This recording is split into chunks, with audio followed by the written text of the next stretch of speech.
healthy and respectful relationship is two partners in a relationship realizing there is two partners, there is two point of views, and negotiation is a big part of relationships. You might not always agree, and when you don't agree, if you argue, you say sorry.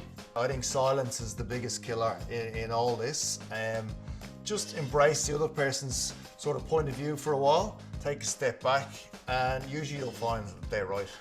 I think it's necessary for your kids not to be absorbing bad behaviour, because at that age, kids are sponges, and all this affects how they grow up, how they see life, and how they treat other people. And it might not, come for a few years, but it will come. Some of the things I try and role model for my daughters is, it's not a man's world. Forget about the song. It's not a man's world. It's everybody's world.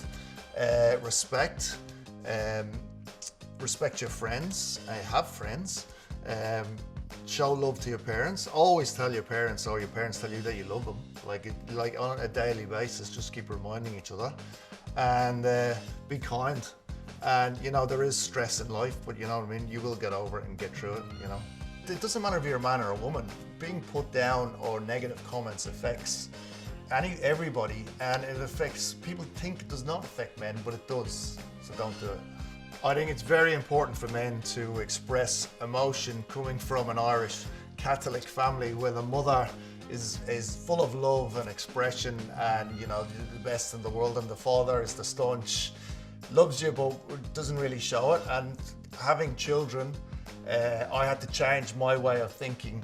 And as I said earlier, I tell my kids I love them every day. And that's something you have to learn.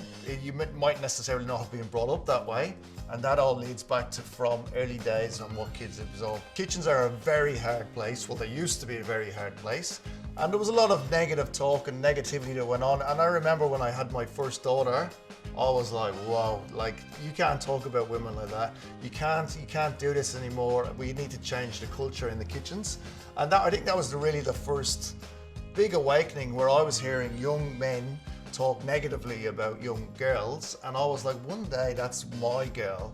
So I think we stamped that out very early on, and we have a much better culture.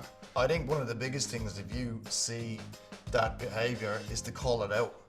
That they're wrong, and obviously it takes a lot to do that, to call it out. But I think calling it out and not passing it by, or not just brushing it under the carpet, but letting someone know that that is wrong, I think that's the biggest way.